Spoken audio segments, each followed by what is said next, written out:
Dando abertura à conferência de número 6, intitulada As contribuições dos estudos bakhtinianos para a educação no Brasil, entre políticas públicas e práticas escolares. Mediadora, Renata Siqueira, possui graduação em Letras, Português, licenciatura, mestrado, é doutoranda em Estudos de Linguagem pela Universidade Federal de Mato Grosso, tem experiência na área de Linguística, com ênfase em Linguística aplicada, atuando principalmente nos temas formação docente, ensino de língua portuguesa, entoação e letramento crítico.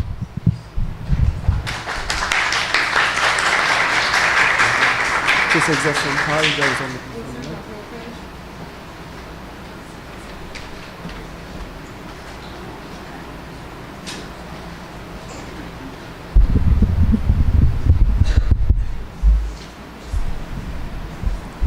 Bom dia a todos, sejam todos bem-vindos a esse momento.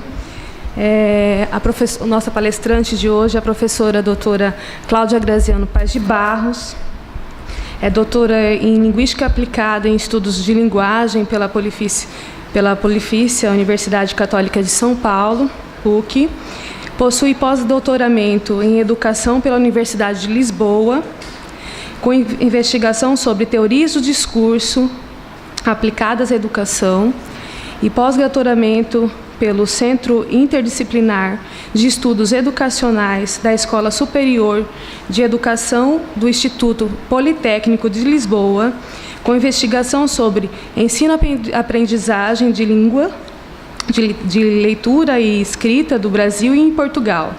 Docente associada do Programa de Pós-Graduação em Estudos de Linguagem e do curso de Letras da Universidade Federal de Mato Grosso. Possui como parceria, atuou também como parceirista de diversas edições do PNLD, Programa Nacional do Livro Didático, tem experiência na área de Linguística Aplicada, com ênfase em ensino de língua portuguesa, atuando principalmente nos seguintes temas: multiletramentos, letramento crítico, gêneros discursivos e desenvolvimento profissional docente. É líder do grupo de pesquisas, estudos linguísticos e também de letramento pela CNPq, o GEL, em que desenvolve hoje os projetos de pesquisa e extensão universitária, investigando os letramentos, um estudo crítico dialógico de discursos e práticas escolares. O GEL, que também lidera, faz parte também de uma rede de estudos de língua portuguesa ao redor do mundo, que objetiva produzir e recrutar conhecimento descritivo do português, com vias a oferecer subsídios para o ensino e a promoção e valorização do português em contexto nacional e internacional. Seja muito bem-vinda, professora Cláudia.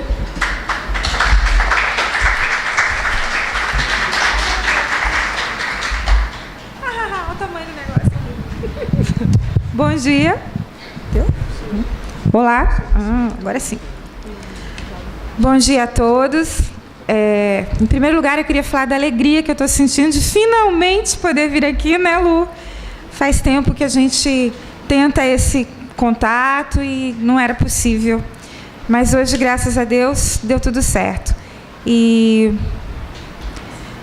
toda vez que eu estou em algo novo, eu sempre me lembro de uma reflexão do Bakhtin sobre o encontro. Então, ele diz que o encontro é o lugar, e ele usa a metáfora da estrada para falar desse lugar. Você está indo e, de repente, numa estrada, que simboliza, no caso, a estrada da vida, você tem a possibilidade do encontro, e isso te surpreende. E o encontro com o outro pode mudar totalmente o teu caminho. Então, eu agradeço muito por esse momento, e eu sei que os nossos caminhos agora vão ficar mais próximos, Lu. Obrigada a você, aos seus orientandos, aos seus monitores, por todo o carinho com que vocês nos trataram até este momento. Muitíssimo obrigada a todos vocês. Eu sei que, às vezes, esses momentos são super nervosos, angustiantes, porque nos levam a ficar pensando, nossa, faltou não sei o que lá, não sei quem não chegou. Então, é um momento bastante tenso para quem está organizando. Então, parabéns a vocês por essa nova iniciativa, né? Já é o 4º, e tudo que a gente escuta o tempo todo são elogios. Desde a hora que eu cheguei, dizendo que esse evento está muito bom, que está muito rico. Então, vocês estão de parabéns. Então, vai o meu agradecimento neste momento. Eu só vou pedir um pouquinho de licença, já não estou vendo mais. Ruth, faz um favor, pega meu laptop dentro das pastas, por favor.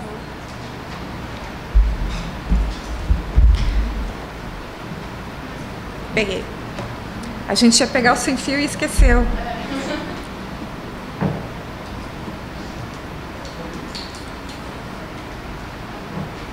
A Lu, conversando comigo, pediu que eu falasse um pouco das contribuições de Bakhtin para a educação no Brasil. É um tema super amplo e eu acabei fazendo alguns recortes para a parte que me cabe nesse latifúndio, que é o ensino de língua portuguesa. Então, eu vou falar especificamente dos trabalhos que resultam da entrada desse pensador no Brasil, ok? Está ali o e-mail, se depois alguém quiser entrar em contato. Vocês estão me ouvindo? O Bakhtin entra no Brasil, em primeiro momento, nos anos 60, pelas leituras do professor... Acho que não vai precisar, Nádia, eu fico meio de ladinho assim, senão vai ficar muito complicado. Olha para cá, olha para lá, né? Vem... Ah, por favor.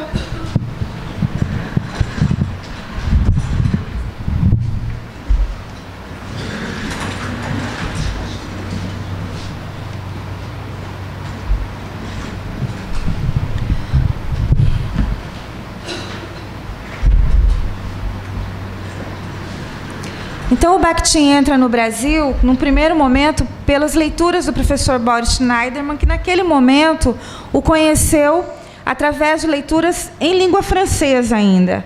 E daí, como era um pensador russo e o professor Schneiderman era ucraniano, ele então começou a procurar esse autor no original. E aí ele próprio diz, essa frase que está aí está em itálico, porque é dele, não minha. E ele diz, em 1964, as livrarias russas em nosso país tiveram todos os seus livros retirados para, aspas dele, exame, numa verdadeira operação militar que acabaria em incineração pura e simples. Então, a gente vê nos anos 60 uma caça às bruxas e os livros russos todos, inclusive... romances, quaisquer que fossem os livros russos, foram incinerados. Então, eu acho que é importante marcar esse momento histórico, porque ele ocasiona outras questões que vão influenciar o ensino de língua portuguesa hoje. Eu não poderia deixar de falar... Ué, por que voltou? Eu não poderia deixar de falar que, em termos do ensino, nós temos a influência muito grande da publicação deste exemplar, que é o Texto na Sala de Aula, um livro organizado pelo professor Dr. João Vanderlei Geraldi.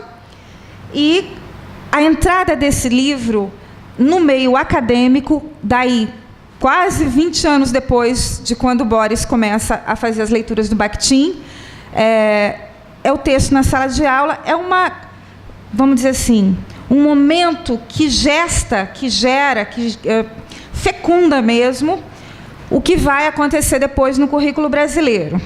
Naquele momento, o professor Geraldi começa a discutir que o lugar do ensino não deveria ser onde estava o foco, que era sobre tópicos gramaticais, quaisquer que fossem.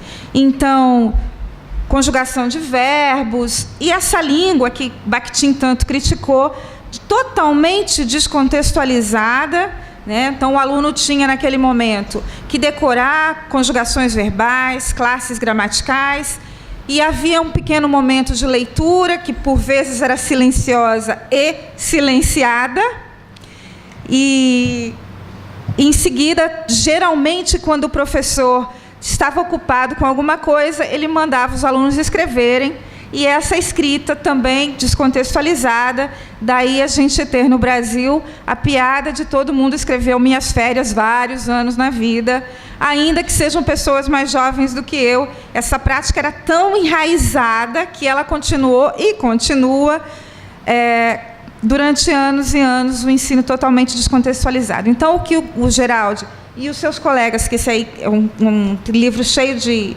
artigos muito bons e atuais até hoje, o que acontece nesse livro é pensar a língua de uma forma que não fosse mais descontextualizado o seu ensino, que o ensino fosse levado a ser direcionado por uma perspectiva interacionista, em que o aluno tivesse voz. Muito bem. Esse livro foi publicado no início dos anos 80, e o que acontece? Ele começa a ser multiplicado nos meios acadêmicos. A gente está falando de um tempo onde a internet não existia, então essas ideias elas chegam mexendo e revolucionando com a cabeça dos professores, sobretudo na academia. E eu costumo brincar com os meus orientandos e dizer o seguinte, que a universidade, infelizmente, no Brasil, e acho que em boa parte do mundo ainda, ela funciona de uma forma um pouco medieval. As universidades ficam lá em cima, da forma que são construídos os castelos, no alto de um grande morro, de uma grande montanha, e o conhecimento fica fechado lá dentro dos seus muros e portões, e o povo, o utilizador da língua, fica totalmente à parte do que acontece no conhecimento dentro desses castelos. E a presença desse livro começa a desencastelar o conhecimento, se me permitem o neologismo, o conhecimento de dentro do meio acadêmico, e começa a vazar um pouquinho a ideia de colocar o texto em primeiro lugar. Geraldo, depois de algum tempo, tudo bom? Ele foi na minha universidade, lá em Mato Grosso, dar um curso no nosso programa de pós-graduação. Ele disse assim, se eu fosse escrever esse livro hoje, provavelmente eu teria colocado o nome, o gênero, na sala de aula. Mas foi a forma que eu li naquele momento. E eu acho que isso não é nenhum problema, pelo contrário. Nós temos aí a materialização daquilo que ele tinha estudado lá no Bakhtin, que era a perspectiva de gêneros como objeto de ensino. O que acontece entre 1980 e depois o final da década de 90? O próprio Bakhtin começa a ser conhecido no Brasil, de novo, lá dentro do castelo da universidade, no meio acadêmico, começa a se descobrir e a discutir que a língua, então, é um produto das interações, que é no diálogo que tudo acontece, que é pelo outro que eu existo, que é no olhar do outro que eu sou.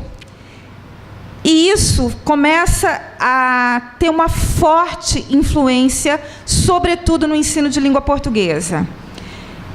No final dos anos 90, nós temos, então, aquilo que hoje todo mundo fala como se fosse café com leite no Brasil, como se fosse uma coisa muito comum, que é a virada paradigmática do ensino de língua portuguesa. O que é esse chavão hoje? Virada paradigmática do ensino de língua portuguesa. É a ideia de se usar os gêneros discursivos como instrumentos de ensino-aprendizagem. Gênero no sentido vigotskiano do termo, como uma ferramenta, um instrumento de trabalho, que era assim que Vygotsky pensava que funciona melhor o aprendizado, através de determinadas ferramentas que fazem sentido quando a gente está entrando em qualquer que seja a teoria.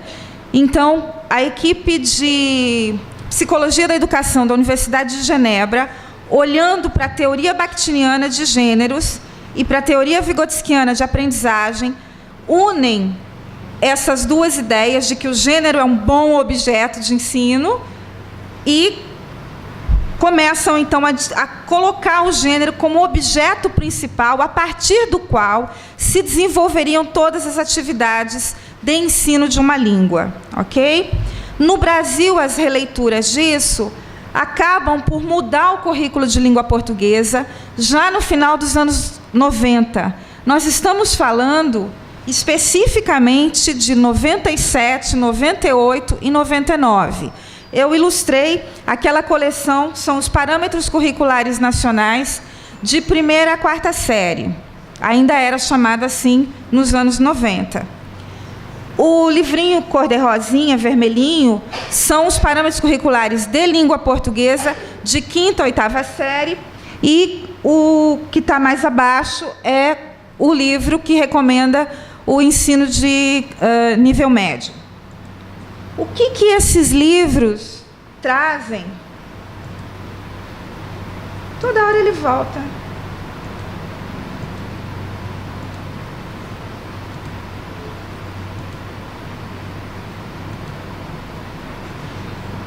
O que esses livros trazem de tão diferente? A primeira coisa é a concepção de linguagem que ele apresenta, que sai do eixo chamado tradicional, numa perspectiva ainda aristotélica, que a linguagem é a expressão do pensamento, portanto, se você não sabe se expressar, inteligente você não deve ser, uma concepção que versava e ainda versa em muitas salas de aula do Brasil, quiçá do mundo, para uma outra perspectiva paradigmática, que é a perspectiva de cunho bakhtiniano, e eu vou destacar apenas alguns trechos para não ficar muito chato. No PCN de 1ª a 4ª série, aparece o seguinte: a linguagem é uma forma de ação interindividual orientada por uma finalidade específica, um processo de interlocução que se realiza nas práticas sociais existentes nos diferentes grupos de uma sociedade, nos distintos momentos da história. Para quem conhece a obra bakhtiniana, isso aqui nada mais é do que uma releitura da voz do próprio Bakhtin. Então, você tem já no PCN de 1ª a 4ª série uma mudança de visão daquilo que seria o foco do ensino-aprendizagem. No PCN de 5ª a 8ª, tem a linguagem é um processo de interlocução que se realiza nas práticas sociais existentes nos diferentes grupos de uma sociedade, nos distintos momentos da sua história. Então, é novamente um revozeamento de uma frase quase igual do próprio Bakhtin. Aí eu fiz uma coisa diferente. Eu não peguei do PCN, eu peguei um outro documento que já é de 2006, que são as orientações curriculares para o ensino médio, porque aí você tem uma releitura do Bakhtin específica para a literatura, que eu gostaria de repetir só um pedacinho do início para vocês. Embora não tenha explicitamente tratado da recepção ou dos efeitos da obra de arte sobre o leitor, Bakhtin, ao desenvolver o conceito de polifonia, chamando a atenção para a dimensão dialógica do texto, apontou para a sua pluralidade discursiva que ultrapassa os limites da estrutura interna da obra, estendendo-se à leitura. O que nós tínhamos no Brasil não era diferente do ensino tradicional no resto do mundo, que eram leituras monológicas. Geralmente, era a ideia de que nós tínhamos que descobrir o que o autor queria dizer. E toda vez que eu estou discutindo isso em sala de aula ou num bate-papo como esse, eu me lembro de uma professora de português que eu tive quando eu fiz a 8ª série. Foi ontem mesmo, outro dia. Essa professora tinha estudado com a filha do Carlos Drummond de Andrade. E aí, um poema do pai estava sendo discutido na sala de aula, a busca do que o professor, do que o autor queria dizer com a pedra no meio do caminho. Que pedra era essa? E a filha chega, então, em casa e fala: pai, as pessoas estavam dizendo que pedra porque realmente você estava andando e viu uma pedra e pensou no poema, e aí a professora disse que a pedra era a metáfora da vida. Ele olhou para ela e fala: então eu quis dizer isso? Eu não sei. O poema saiu e do jeito que ele veio eu escrevi. Então, isso marca muito bem que o professor de português, como voz de autoridade, acabava sendo uma voz de absoluta autoridade no sentido negativo do termo, de buscar as funções de que o autor gostaria de dizer com que. E o próprio autor dizia: não, na verdade o poema me veio, não sei nem o que eu estava pensando lá naquele momento.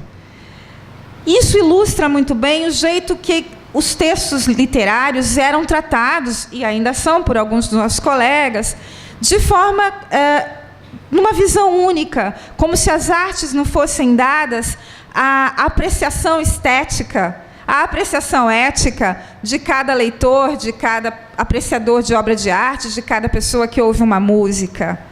Então, o Bakhtin, quando chega na academia, ele tira o chão do pé de muita gente, porque também nos era cômodo, vejam que eu estou fazendo um sujeito inclusivo aí, nos era cômodo dar aula de uma coisa que tivesse pronta.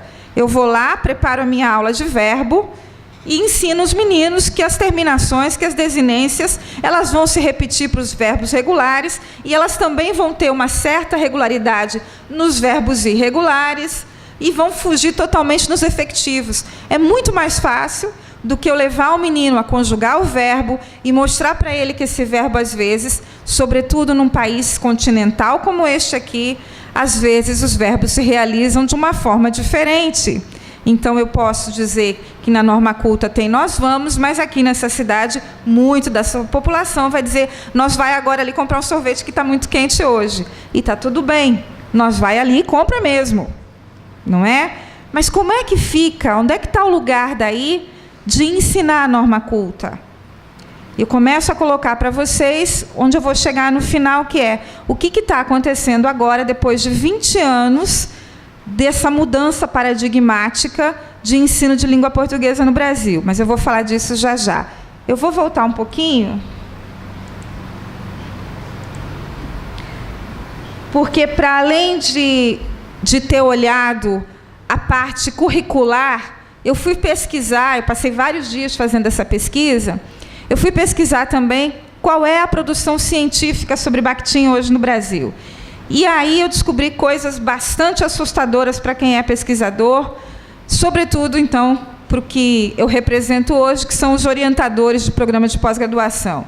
As bases que estão online estão absolutamente defasadas, equivocadas e erradas. Eu vou falar um pouquinho sobre isso. Então, numa pesquisa no domínio público, todo mundo que é orientando, que está fazendo pesquisa aqui, já deu uma olhadinha lá para ver qual é o estado da arte daquele assunto que você está pesquisando. O domínio público está, infelizmente, muito ruim de navegar. Você não consegue ter respostas adequadas. Aconteceu alguma coisa? Está saindo a voz aí ainda? Para mim parece que não estava. Tá ok?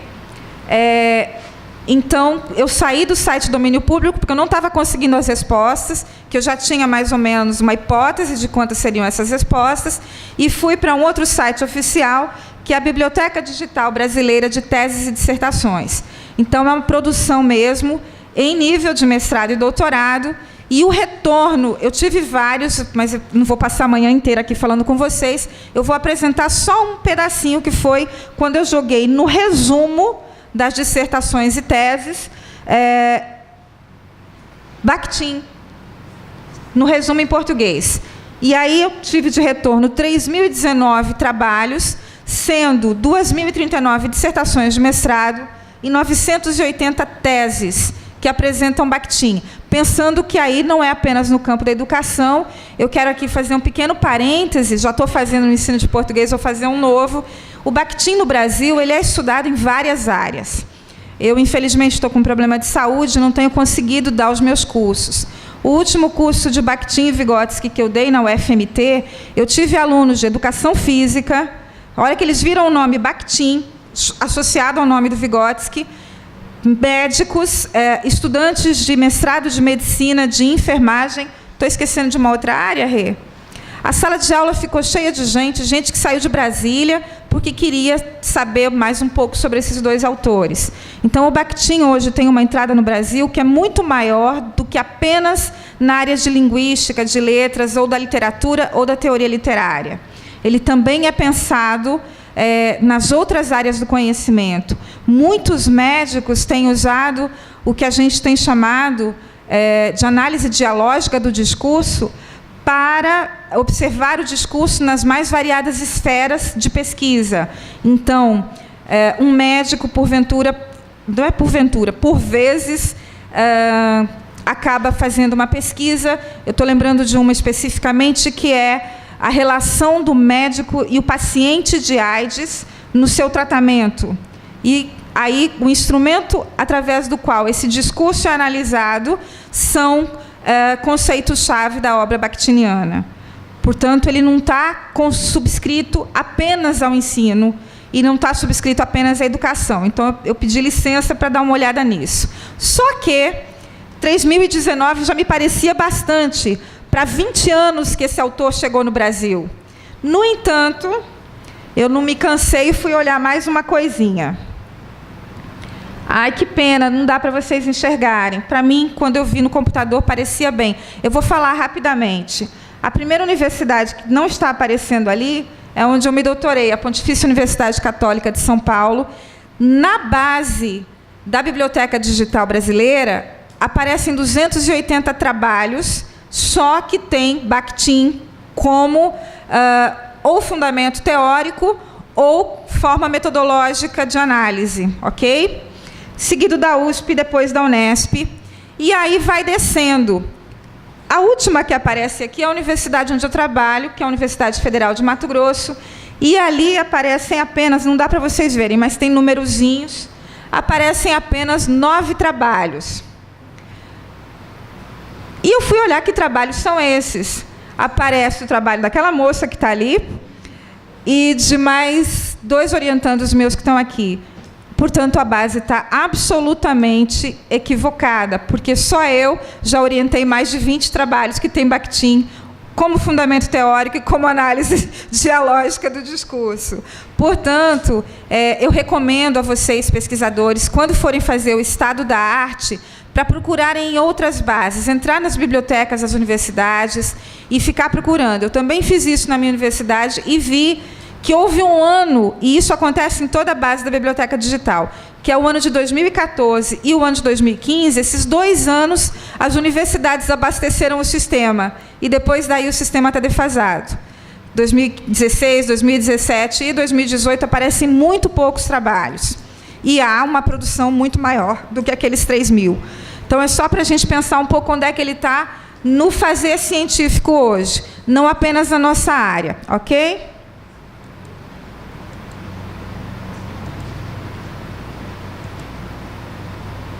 Voltando a pensar no currículo de português, eu queria dizer o seguinte, gente, quando o texto na sala de aula é publicado e o Bakhtin ele mesmo começa a ser circulado, suas obras começam a circular no Brasil, é o final dos anos 80, começo dos anos 90, e as ideias bakhtinianas encontram um solo muito fértil para frutificar.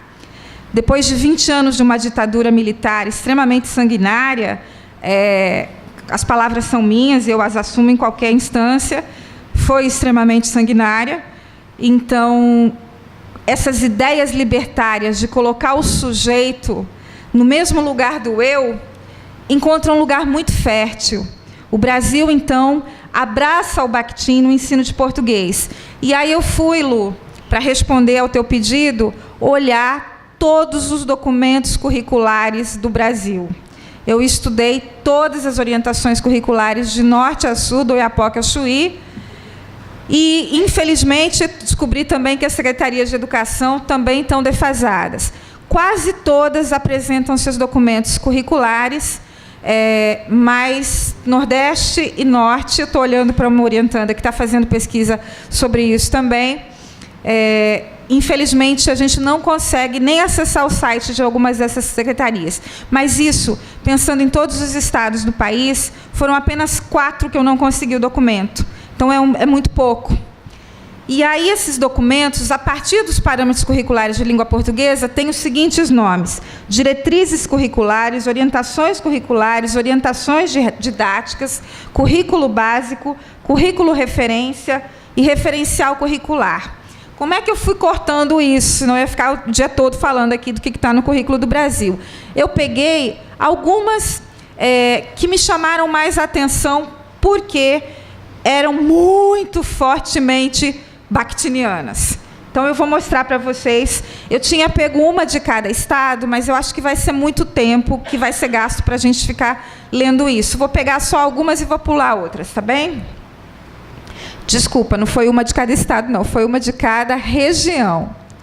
Aqui eu estou com o documento do Paraná, que diz o seguinte: as novas concepções sobre a aquisição de língua materna chegaram ao Brasil no final da década de 70, que é exatamente o que eu historicizei para vocês, quando as primeiras obras do Círculo de Bakhtin passam a ser lidas nos meios acadêmicos. Essas primeiras leituras contribuíram para fazer frente à pedagogia tecnicista. A dimensão tradicional do ensino de língua cedeu espaço a novos paradigmas, valorizando o texto como unidade fundamental de análise. E aí esse grifo é meu. Deve-se aos teóricos do Círculo de Bakhtin o avanço dos estudos em torno da natureza sociológica da linguagem. O Círculo criticava a reflexão linguística de caráter formal sistemático por considerar tal concepção incompatível com uma abordagem histórica e viva da língua. E vou pegar essa frase, que também é bem bakhtiniana, e vou dizer que a ideia de vida está presente em toda a obra bakhtiniana, está presente em toda a obra do Círculo. Eu tive acesso a cartas que ele trocava com Maria Yudina, e você percebe nas cartas dela muito do pensar do Círculo. Maria Yudina, a pianista famosa, que, aliás, o Stalin era absolutamente apaixonado por ela, e, segundo consta, ele, por vezes, a chamava até tarde da noite para que ela tocasse para ele se acalmar.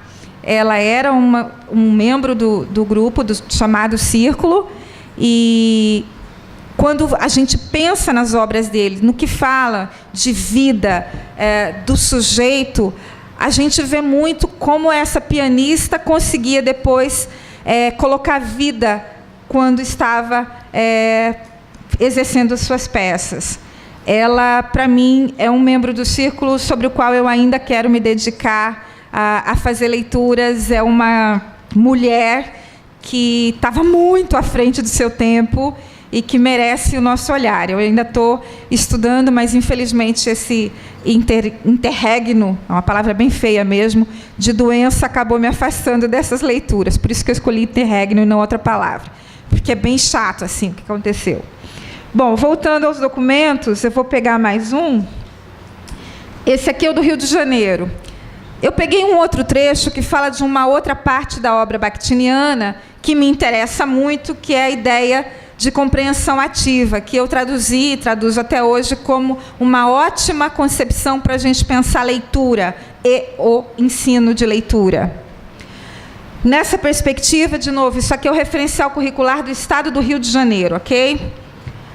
Nessa perspectiva, considerando as propostas de leitura e escrita, devem partir da compreensão ativa, da interlocução, não da decodificação e do silêncio.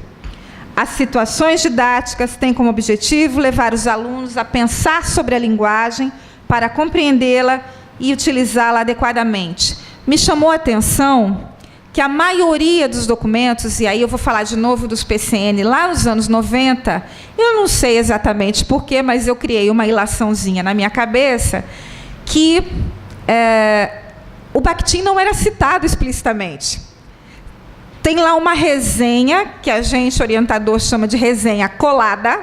Você consegue identificar a voz do Bakhtin bem clara no documento dos parâmetros curriculares de língua portuguesa, mas ele não aparece sendo citado.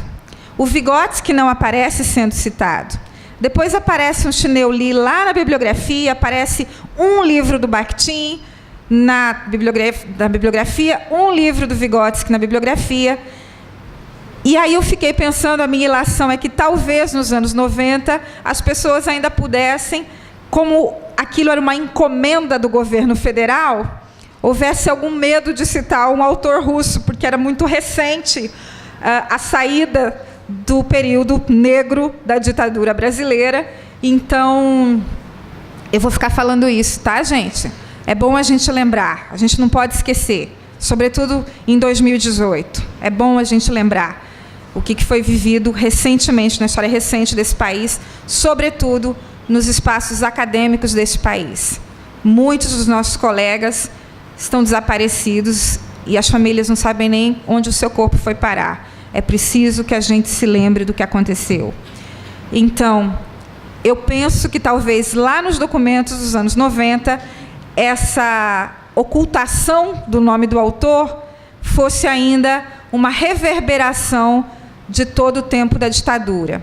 No entanto, e isso às vezes acontece quando a gente vai ler os documentos, tem muita citação do Bakhtin, e aí você tem, no caso, eu coloquei compreensão ativa, é um grifo meu. No documento não tem grifo nenhum, não há destaque nenhum, e me surpreendeu, porque essa expressão é cunhada pelo Bakhtin.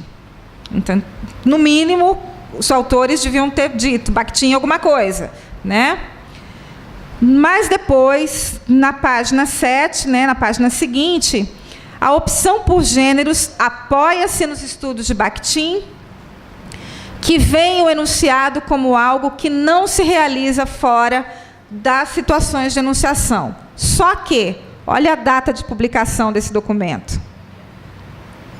Faz só 2 anos. Ou seja, a gente tem aí, então, quase 20 anos da publicação daqueles primeiros textos, e o Bakhtin começa a aparecer como fundamento teórico que subjaz todo esse pensar que mudou o paradigma de língua portuguesa. Eu vou ler esse aqui, peço licença a vocês, porque é um documento que me chamou muito a atenção, e vocês vão ver já por quê. Ele começa dizendo assim, nesse parágrafo: uma discussão bastante salutar que ocorre no meio acadêmico é a questão dos gêneros textuais. Eu não utilizo essa expressão, eu acho que existe uma diferença quando a gente está pensando em textual, quando a gente está pensando em discursivo. Muitos dos documentos colocam as duas coisas numa só tigela e deixa assim mesmo. E esse documento, que é do estado de Tocantins, portanto, do norte do Brasil, diz assim: para Marcuski, gente, está ipsis literis, como está escrito no documento, inclusive com alguns errinhos de digitação, ok? Eu só fiz um recorte e cola e pus aí. Gênero textual é a realização de qualquer texto, seja oral ou escrito, produzido, está faltando o P ali, por um usuário de uma língua em certo momento histórico. Assim, os usuários da língua podem reconhecer textos como exemplares de certos gêneros textuais, como uma carta pessoal, uma entrevista, blá, blá, blá. Aí no grifo lá embaixo. O estudo do gênero textual não pode prescindir da contribuição do teórico russo Bakhtin, o primeiro a discorrer sobre o gênero do discurso, fortemente associado à ideia da língua como uso social, portanto, dialógica. A gente vê aí, para quem é estudante de gênero, a gente vê aí uma série de confusões teóricas que até para um professor é complicado. Professor que eu estou dizendo de universidade, que está estudando Bakhtin, ele mesmo. Imagina o professor lá da escola, que não tem tempo no Brasil.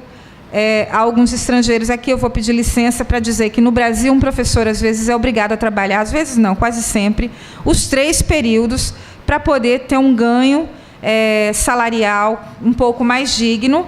Então, leituras para um professor brasileiro é um assunto muito complicado. Se eu trabalho todos os dias, de manhã, de tarde e de noite, no final de semana eu tento respirar, porque não deu tempo para respirar durante a semana. Para poder sobreviver, eu tenho que fazer outras coisas. Então, infelizmente, a profissão professor no Brasil é extremamente desvalorizada, e os nossos colegas que estão nas salas de aula de escola são grandes guerreiros, são os grandes heróis da pátria brasileira, por continuar persistindo nessa vida severina de ser professor, nessa vida que é tanto cobrada e tão pouco... eu acho que qualquer palavra que eu estou pensando aqui agora é pequena, mas pelo menos reconhecida, né? Então, esse texto, sendo o currículo de um estado, é complicado. E aí tem uma coisa engraçada. O referencial de um outro estado tem exatamente essas palavras. Eu não fui olhar se foi a mesma equipe que se escreveu ou se foi recorte e cola também, mas é exatamente o mesmo parágrafo que começa, inclusive, com uma discussão bastante salutar. É tudo igual. Aqui está o referencial do Mato Grosso. Eu vou pegar só o pedacinho. É fundamental que os estudantes sejam capazes de ler e compreender qualquer gênero discursivo articulado às diferentes linguagens. Eles estão falando de multimodalidade também, e é bem bacaninha esse documento, que também apresenta problemas teóricos quando lido a fundo. Esse aqui é do Pernambuco, e eu coloquei simplesmente para dizer que também aparece o Bakhtin ipsis literis. Ou seja, o que a gente pode perceber é que depois da virada da segunda década do terceiro milênio, a gente tem o nome do Bakhtin aparecendo como o fundamento teórico desses documentos. Ok? Eu não poderia deixar de falar sobre este documento aqui. Eu vou ler para vocês e peço que vocês prestem um pouquinho de atenção. Assume-se aqui a perspectiva enunciativo-discursiva de linguagem, já assumida em outros documentos, como os Parâmetros Curriculares Nacionais, PCN, para os quais a linguagem é uma forma de ação interindividual orientada por uma finalidade específica. E aí a gente tem aspas. O próximo trecho... Relacionar o texto com as suas condições de produção, seu contexto histórico de circulação e com projetos de dizer. Leitor e leitura previstos, objetivos, pontos de vista e perspectiva em jogos, papel social do autor, época, gênero do discurso e esfera/campo em questão. Aí eu chamo a atenção de vocês para a data que esse texto foi escrito. Tá bonito esse, né? Tá completo, não tá? Olha a data.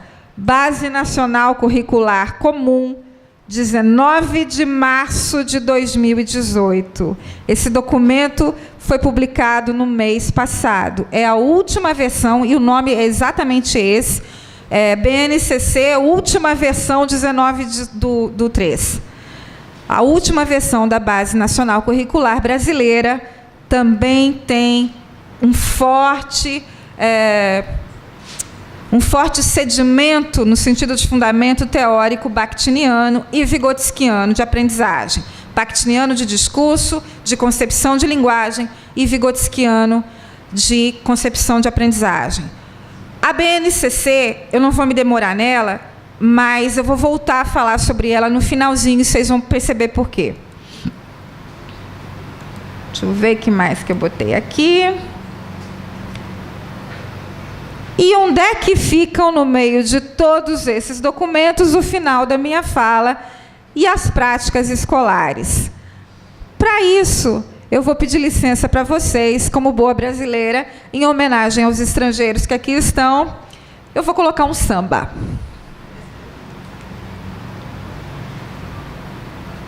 Eu quero ver você traduzir para ele, pelo menos a parte principal disso aqui.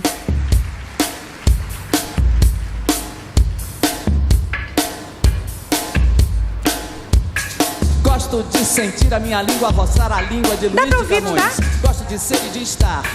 E quero me dedicar a criar confusões de prosódias e uma profusão de paródias que encurtem dores e furtem cores como camaleões. Gosto do pessoa na pessoa, da rosa no rosa. E sei que a poesia está para a prosa, assim como o amor está para a amizade. E quem há de negar que esta lhe é superior? E quem há de negar que esta lhe é superior? E deixa os portugais morrerem a língua. Minha pátria, minha língua. Tordonato, sambódromo, os América Latina. Traduz. O que quero que pode essa língua? Flor do laço sambódromo, luz América Latina. O que quero que pode. É sobre o latim pó que eu vou falar com vocês.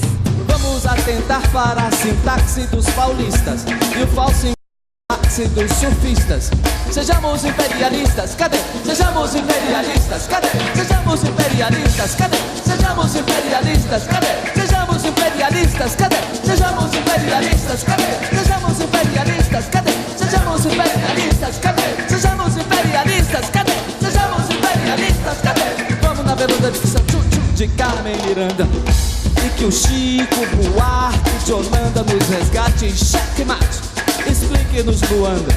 Ouçamos com atenção os deles e os delas da TV Globo. Sejamos o lobo do homem. Lobo do homem. Adoro nomes. Nomes em yang. De coisas como ram, imã. Nomes de nomes. Como Scarlett Moon de Chevalier, Glauco Matoso e Arrigo Barnabé e Maria da Fé e Arrigo Barnabé. Todo laço sambódromo, luz América Latina. O que quero que pode essa língua? Todo laço sambódromo, luz América Latina. Bom, eu convido vocês para conhecerem o poema musicado que se chama Língua, do Caetano Veloso. E aí tem algumas coisas que eu queria brincar. Primeiro é o refrão Flor do Laço, Sambódromo. É mesmo uma brincadeira com o português brasileiro. Ele é o latim pó, é isso que ele está dizendo. Por que eu trouxe essa canção para a gente discutir? Por que eu trouxe essa canção para a gente refletir sobre o ensino de língua? Porque o ensino de língua virou o maior sambódromo mesmo. E é sobre ele que eu vou falar agora.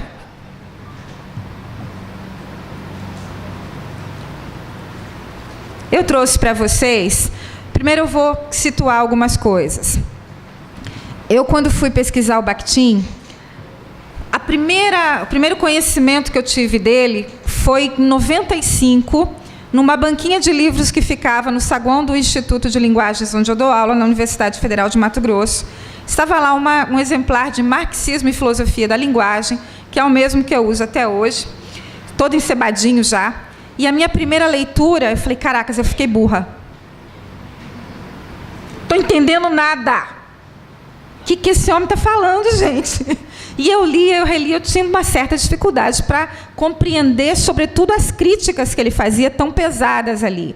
E aí, sem você ter acesso, porque isso era anos 90, no Mato Grosso, nem a universidade tinha internet, então era muito complicado para buscar outros referenciais.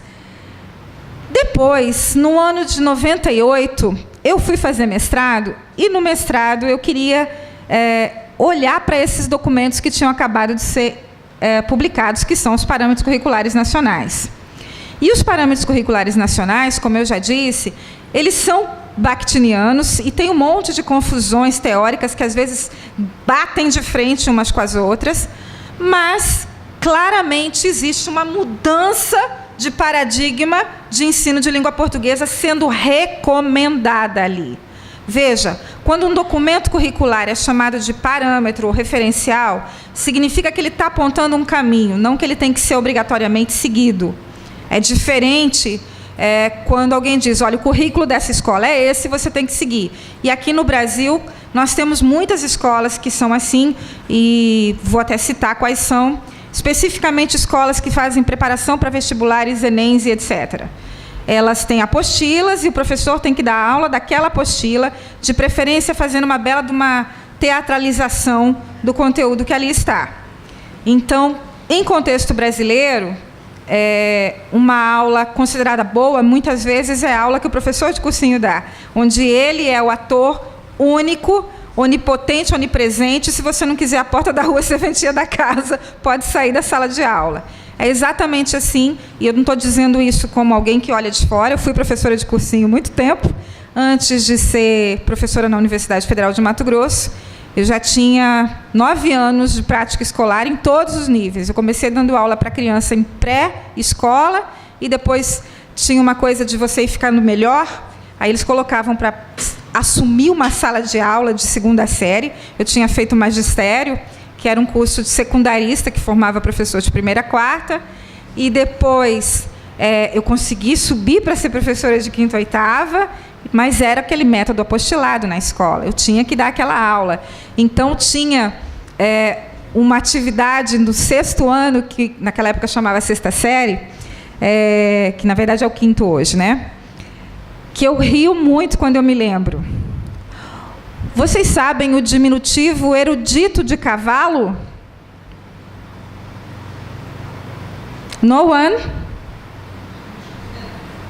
O diminutivo erudito de cavalo, na língua portuguesa falada provavelmente em Portugal e não no Brasil dos anos 90, aliás, isso era final dos anos 80, vocês vão começar a fazer conta de anos aí, socorro.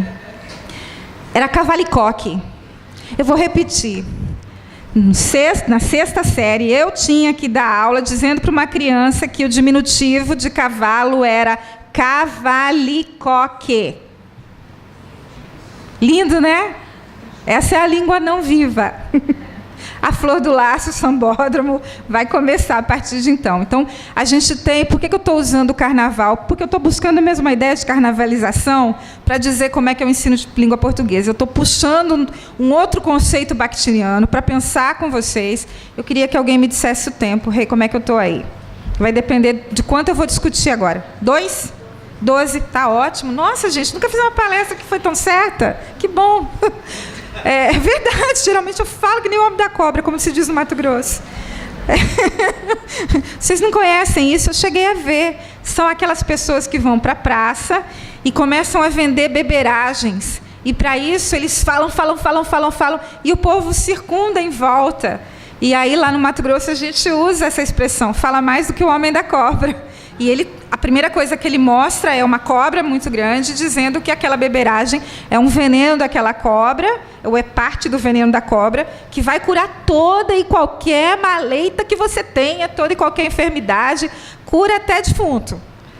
E então ele fala muito para poder convencer o seu público e vender suas beberagens. Eu não preciso convencer vocês de nada hoje, graças a Deus.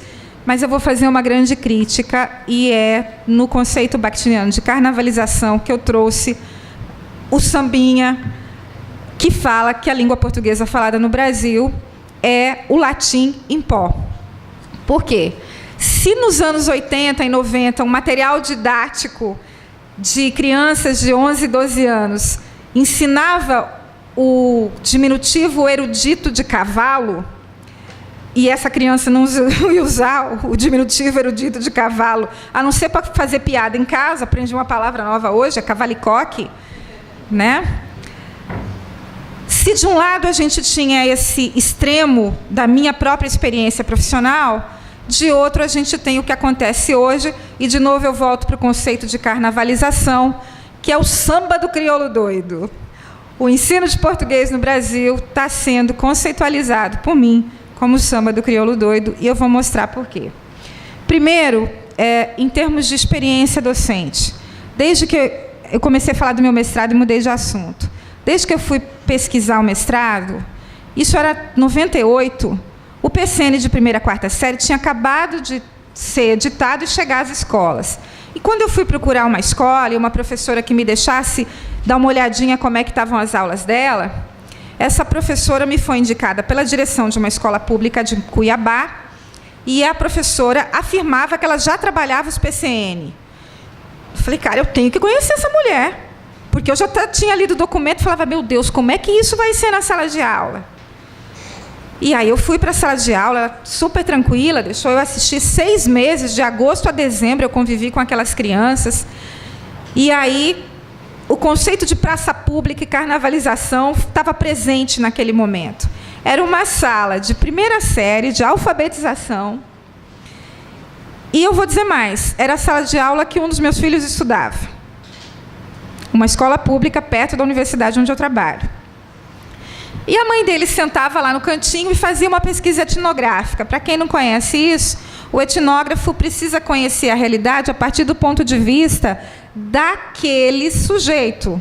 Então, interagir com as crianças me era possível, interagir com a professora, mas eu não podia interferir. Eu estava ali apenas como observadora. E o que aconteceu de verdade? Eu pensava que pelo menos ia ter uma ideia de alfabetização a partir das concepções construtivistas de Ferreiro, em que um pequeno texto fosse discutido e daí saía uma palavra-chave para ensinar as sílabas, as letras, enfim. Mas não, na verdade o que aconteceu, e a dissertação de mestrado mostra isso, é que ela ensinava B-A-Ba, B-E-Bé, B-I-Bu, B-A-Ba, L-A-Lá, Bala. Aí tem uma outra piadinha lá de Cuiabá que eu não vou contar agora, talvez se der tempo eu conto no final. A aula era tradicional, absolutamente igual à aula de alfabetização da cartilha que os nossos pais estudaram. Então, quando é que estava o PCN naquela realidade? Daí as entrevistas, como uma ferramenta de coleta de dados, foi muito bom. Eu tenho dois blocos de gravação daquele mestrado. Um são as entrevistas oficiais e outra entrevista que a professora falava assim, desliga esse negócio aí. Na entrevista oficial, ela dizia assim, os PCNs são muito bons. É ótimo ficar pensando que eu tenho que partir da realidade do aluno, daquilo que ele conhece, que eu preciso trabalhar um pequeno texto, que pode ser um conto de fadas, e tirar dali palavras a partir das quais eu posso alfabetizar. Até a palavra fada é boa para isso, é produtiva para isso. Porque a alfabetização no Mato Grosso, pensando de novo na ideia de carnavalização, ela merece um pouco de cuidado, e isso em rincões mais afastados do Brasil também é preciso que se pense. Uva, para uma criança pantaneira, não é um fruto que se come. Uva, para o pantaneiro, para a criança que mora no Pantanal, é um frutinho venenoso com o qual se usa de isca para pescar um certo tipo de peixe do Pantanal. Então, a professora alfabetizar, mostrando aquela imagem da uva e dizendo que é um fruto muito gostoso, põe até em risco a vida de uma criança desavisada. São coisas para a gente refletir sobre a imensidão continental desse país e das múltiplas e variadas realidades que se tem quando se usa essa expressão sala de aula. Conhecendo essa realidade de perto, quando eu vim para São Paulo fazer o doutorado, aí já um pouquinho mais versada em Bakhtin e em gêneros discursivos, eu quis aprender, então, já que aquela professora não sabia como trabalhar o gênero, ela tinha a teoria dos PCN, em que ela, na parte gravada das entrevistas, ela falava super bem, e depois ela falava, desliga o gravador. Para mim, isso é uma palhaçada. A verdade é que deixar a criança conversar com 30 crianças aqui nas salas de aula com 6 e 7 anos é impossível. Ou eles ficam quietos ou eu dou aula. É isso que está gravado no que não podia ser publicado, né? E, na verdade, a aula dela era eminentemente tradicional. Chegava ao ponto, por exemplo, de ela colocar no final do ano uma... Como é que é o nome disso? Um cartãozinho de Natal para as crianças copiarem. Então, estava lá, papai, mamãe, tinha vários cartõezinhos de Natal no quadro e a criança copiava. Mamãe, Feliz Natal, é próspero, ano novo. E até o meu filho, que tinha sido alfabetizado por mim 2 anos antes, copiou de sua filha, Lucas. Porque ele obedecia, ele sabia o jogo da escola direitinho. No jogo da escola, ele tinha que copiar o que estava no quadro. Ele copiou. Em nenhum momento houve interação, sequer para ser dito que ali tinha um feminino, que ele, se fosse menino, era para colocar do seu filho. E ele mandou um cartão de Natal para a mãe dele, dizendo Feliz Natal e próspero ano novo. Só uma criança, naqueles 30, escreveu uma coisa diferente. E aí eu fui perguntar para a professora o que ela achava daquele texto daquela criança. Aí ela disse assim, é que ela é mais madura. Os pais se separaram. Então, no cartão, ela era autora do seu cartão e ela pedia para Papai Noel trazer o papai dela de volta para casa. Na concepção da professora, que é uma concepção tradicional de ensino, havia aquela ideia de maturidade e prontidão para a alfabetização. Então, aquela aluna, para ela, já estava pronta. O Lucas, essa aluna e mais 2 crianças já eram alfabetizadas, porque junto com o PCN estava na moda uma coisa sobre a qual eu vou criticar até a minha voz cansar de falar, que é a aprovação das crianças que não sabem ler para o 2º ano, e aí eles podiam ir até quase o 3º sem saber ler. Na realidade carnavalizada da escola brasileira, ele passa do 3º ano e vai até o 9º sem saber escrever mais do que o seu nome. Essa é a tese de doutorado daquela moça ali, ela está pesquisando isso. É importante que a gente diga essas coisas. A gente tem que pensar e a gente tem que falar sobre a realidade escolar. Muito bem. O gênero virou objeto de ensino-aprendizagem maravilhoso. O que está acontecendo, então, depois disso? Eu estava falando que esse mestrado eu fiz em 98. Nós estamos em 2018, faz 20 anos que eu coletei aqueles dados. 20 anos que os primeiros documentos foram publicados. O que mudou? O que está acontecendo? E daí eu não vou falar. Eu podia falar da minha realidade, eu pesquiso sala de aula mato-grossense desde o mestrado até agora.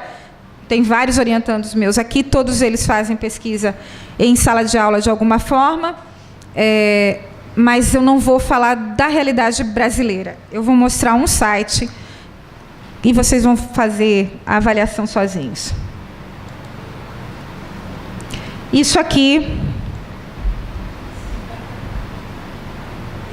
é uma aula que diz ser para os anos finais do ensino fundamental. Portanto, para 8º e 9º ano, certo? Crianças entre 14 e 15 anos, porventura por 13, se ela entrar adiantada na escola. E eu vou ler rapidamente, porque meu tempo está acabando, que diz o seguinte: o que o aluno poderá aprender com essa aula? O gênero, vocês estão vendo ali embaixo, é o gênero receita. Ele tem que compreender o gênero receita, as características estruturais. Ele tem que reconhecer a função social, bem como os sentidos que emergem do gênero, e depois produzir um gênero do texto receita. Os alunos deverão conhecer... Vocês estão enxergando? Os alunos deverão conhecer as características de um texto narrativo e de um texto poético. Eu não vou me delongar nisso. Eu só quero que vocês olhem lá em cima, por favor.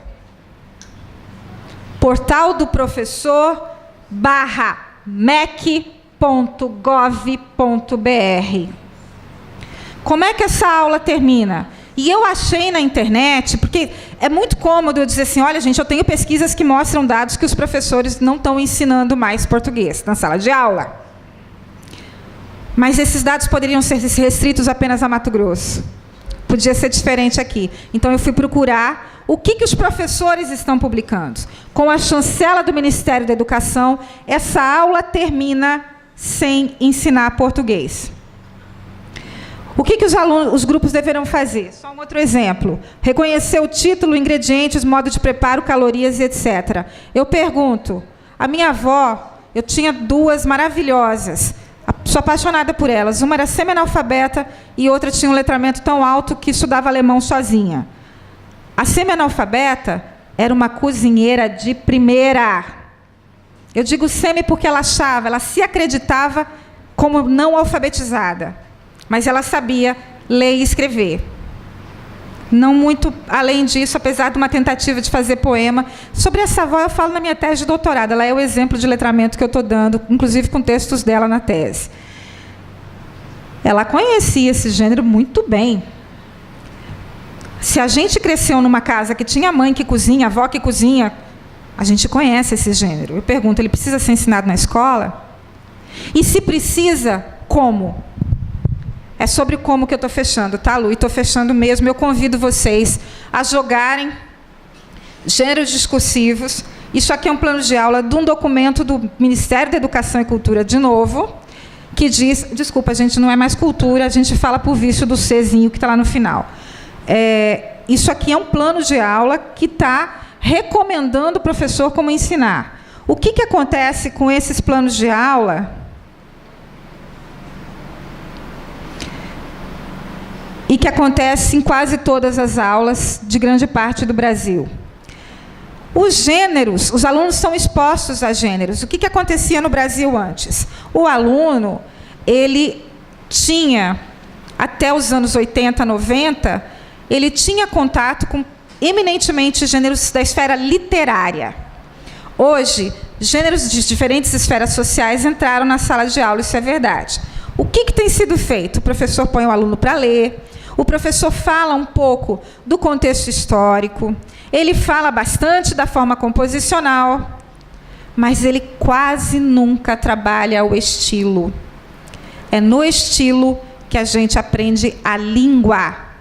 Se o próprio Bakhtin, que tinha pensado em gêneros, quando aquela autora, ou os autores, sei lá, daquele documento fala assim, devemos a Bakhtin, que primeiro falou, não, ele cunhou a ideia de gêneros, pensando na esfera literária, que já tinha desde Aristóteles a tradição de falar em gêneros literários, e ele diz que toda a língua se organiza em forma de gêneros, que é nesses enunciados que a vida acontece.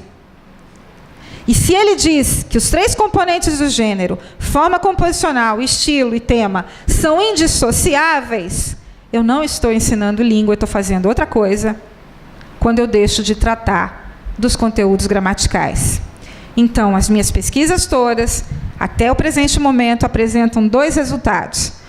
Os gêneros entraram na sala de aula, mas não está se ensinando mais. O menino que, hora que põe a vírgula, ora, uma carta, ela é ótima para ensinar vocativo. Vocativo, vírgula. Já tem uma regrinha aí que nasce de uma situação real de interação. Um e-mail, tem lá. Olá, tudo bem? Que saudade. Vírgula, fulano.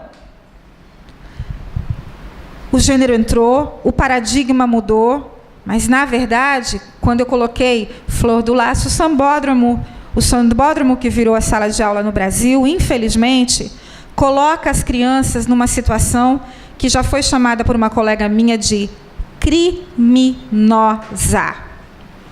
A partir do momento em que você nega ao aluno o direito a conhecer a variedade formal da língua portuguesa, você está fechando as portas do futuro dele. A partir do momento em que o aluno não sabe que, se ele for fazer uma entrevista de emprego e ele usar a variante linguística dele, ele talvez não pegue aquele emprego. E, infelizmente, não é só no Mato Grosso, mas os planos de aula que estão lá no MEC morrem na forma composicional, morrem nos tipos, que aí aparece muita coisa, tipos de gênero, e não nos gêneros em si, uma mistura de teorias da linguística textual com teoria enunciativo-discursiva muito grande, e a maior parte das aulas que a gente assiste, nós temos, eu já não sei mais quantas horas de aula gravada nos últimos 10 anos. Há 12 anos eu me doutorei, já vai para 13. Há 12 anos eu tenho, então, trabalhado dentro de sala de aula, no olhar dos meus alunos, na gravação dos meus orientandos. Fora com o tempo que eu dou aula de prática de ensino, tem os relatórios dos alunos de letras dizendo a mesma coisa, e não é, infelizmente, uma realidade mato-grossense. Nós temos 2 coisas que acontecem. Ou o professor pega o livro didático, pega a gramática que está lá e ensina da forma tradicional que ele aprendeu quando ele era aluno, portanto, descontextualizada, fora daquele gênero que ele trabalhou, ou dentro do gênero, se ele seguir um livro didático que tem essa perspectiva, mas não sabe sair dessa teoria de trabalhar os gêneros, porque o PCN não ensina como trabalhar. A culpa não é do professor. O documento, ele fala muito sobre a importância do texto. Então, eu ouvi muitas vezes ao longo dos últimos 30 anos, o professor me dizer, não está mais na moda ensinar gramática, está na moda ensinar gênero. Então, ele vai e manda o menino ler carta, escrever carta, mas ele não pegou o pedaço em que tinha que pegar a carta que o menino escreveu, levantar quais são os principais problemas da sala de aula e aí, então, ensinar para os alunos os problemas que aquela sala de aula apresentou. Concordância verbal, concordância nominal, uso da vírgula, acentuação, pontuação de um modo geral. A gente brincava que a atividade de ditado era horrível, mas todo mundo tem uma lembrança de uma frase na vida. Nós, até a geração de vocês mais jovens. Na outra linha, parágrafo, travessão, letra maiúscula. Não se ensina mais isso em escola brasileira. Por isso que os meninos estão chegando aqui, nas universidades, cada vez com menos capacidades letradas de escrita. O professor, quando não trabalha a parte formal da língua, ele está, sim, concordo com a minha amiga, e agora a prova é minha, cometendo um crime. Ele está negando ao aluno o direito de ascender socialmente. Eu era aluna de escola pública, aluna de universidade pública, e consegui ascender socialmente pelo estudo. Eu tenho que dar esse direito a qualquer sujeito que está na minha frente, senão eu nego o próprio autor que fundamenta os documentos curriculares. Eu nego a vida aos meus alunos. Obrigada pela atenção.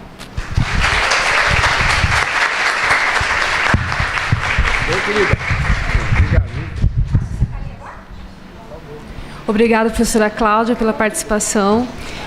Senhores, neste momento nós faremos diferente de outros dias, né, que a gente abre um espaço para conversa, né, para a parte de perguntas e contribuições, devido ao tempo. Tá? Então, nós faremos da seguinte maneira: a próxima conferência vai acontecer e essas questões e as perguntas ficarão, então, para o final da segunda conferência. Tá ok? Muito obrigada.